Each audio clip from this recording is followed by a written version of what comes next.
नमस्ते दोस्तों। आज हम एक बहुत ही रोचक कहानी सुनेंगे, एक आलसी लड़के की, जो अंत में काफी होशियार साबित हुआ। इस कहानी से हमें पता चलेगा कि कोई भी आलसी इंसान मेहनत करके अपनी आलस्य को हरा सकता है।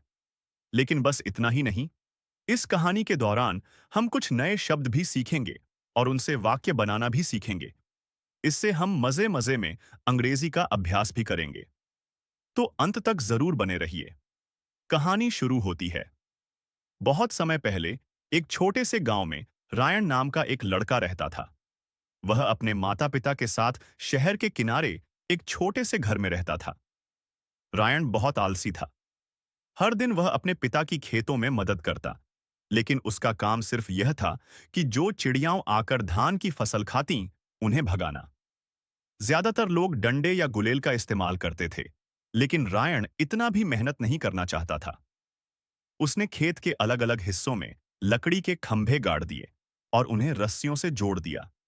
जब भी वह रस्सी खींचता तो चिड़ियाओं डरकर उड़ जातीं और रायन आराम से लेटे लेटे ही काम कर लेता।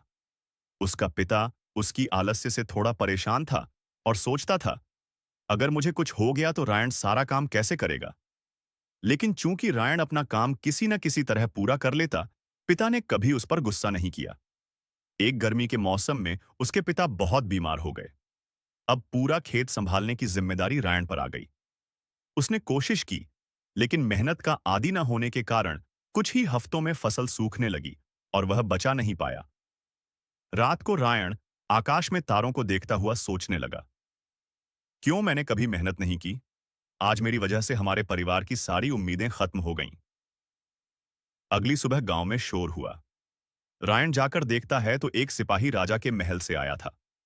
वह घोषणा कर रहा था कि एक बड़ी प्रतियोगिता होगी और जो जीतेगा उसे सोने का संदूक मिलेगा। रायन ने सोचा, अगर मैं जीत गया तो अपने परिवार को बचा सकता हूं।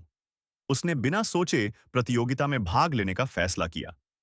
गांव वाले उसका मजाक उड़ाने लगे, इतना आलसी लड़का क्या जीतेगा। लेकिन रायन की परवाह नहीं थी। 3 दिन की यात्रा करके वह महल पहुंचा। पहला राउंड प्रतियोगियों को झील पार करनी थी। सब लोग तैरने लगे, लेकिन रायन ने सोचा, मैं ताकतवर नहीं हूं, ऐसे तैरकर नहीं जीत पाऊंगा। अचानक उसके दिमाग में एक विचार आया। वह जंगल गया, टूटी हुई डालियां उठाईं और उनसे एक छोटी नाव, बेड़ा बना ली। उसने लकड़ी का एक टुकड़ा चप्पू की तरह इस्तेमाल किया और धीरे धीरे झील पार करने लगा। बाकी लोग थक गए, लेकिन रायन आराम से नाव चलाकर तीसरे स्थान पर पहुंच गया और अगले राउंड के लिए चुन लिया गया। फाइनल राउंड प्रत्येक प्रतिभागी को एक बड़ा लकड़ी का टुकड़ा दिया गया। उन्हें उसे 1 किलोमीटर तक धकेल कर ले जाना था। पास में कई औजार रखे थे, लेकिन केवल एक चुन सकते थे। पहले प्रतियोगी ने रस्सी उठाई और खींचने लगा। दूसरे ने लकड़ी का लीवर उठाया और धक्का देने लगा। रायन ने सोचा, ताकत से मैं नहीं जीत सकता, मुझे दिमाग लगाना होगा। उसने एक छोटा चाकू उठाया। लोग हैरान थे, चाकू से कैसे धकेलेगा। लेकिन रायन ने धकेलने के बजाय लकड़ी को गोल आकार में तराशना शुरू किया।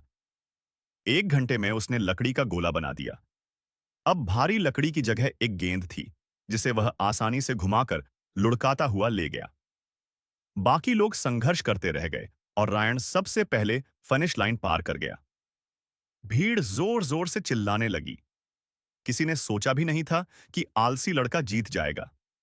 कहानी की सीख, यह कहानी हमें सिखाती है कि आलसी लोग भी होशियार हो सकते हैं, लेकिन बड़ी सफलता पाने के लिए उन्हें एक मजबूत कारण चाहिए, जैसे रायन के लिए अपने परिवार का प्यार।